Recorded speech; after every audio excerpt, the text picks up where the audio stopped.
क्या आपने कभी सोचा है, जब जंगल की हवा कुछ कहती सी लगती है, पेड़ों के बीच कोई अदृश्य ताकत चलती है और पूरा माहौल किसी रहस्य से भरा होता है?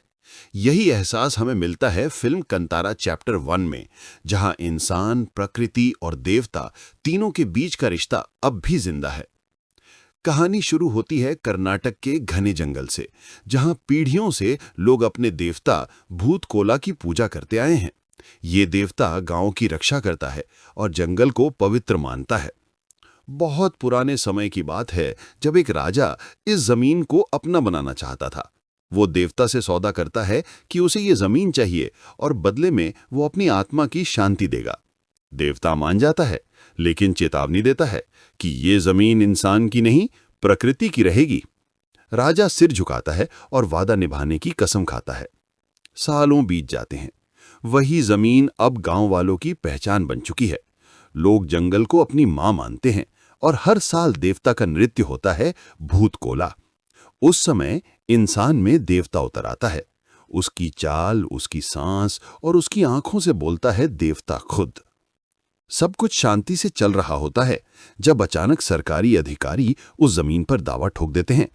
उनके हिसाब से ये सरकारी भूमि है। गांव वाले विरोध करते हैं, लेकिन उनकी आवाज किसी तक नहीं पहुंचती। उनके लिए ये सिर्फ जमीन नहीं, आस्था है। इसी संघर्ष के बीच आता है शिव। वो मस्तमौला इंसान है जो देवता पर भरोसा नहीं करता, लेकिन उसके अंदर वही शक्ति सो रही होती है। वो नहीं जानता कि एक दिन वही देवता उसे मिलने वाला है। जंगल फिर से बेचैन हो जाता है। हवा में अजीब सी कंपकपी, ढोल की थापें, आग की लपटें।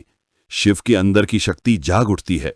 वो देवता के रूप में प्रकट होता है और वही पुराना वादा निभाने लौटता है, न्याय देने के लिए। अंत में सब कुछ शांत हो जाता है। जंगल फिर से अपनी सांस लेता है। लोगों को एहसास होता है कि ये जमीन, ये हवा, ये पेड़ किसी इंसान के नहीं, देवता के हैं। और जब तक ये जंगल रहेगा, तब तक वो शक्ति भी रहेगी। अगर आपको कंतारा चैप्टर 1 की ये कहानी पसंद आई हो तो लाइक करें, शेयर करें और बताएं कि आपको फिल्म का कौन सा पल सबसे ज्यादा छू गया।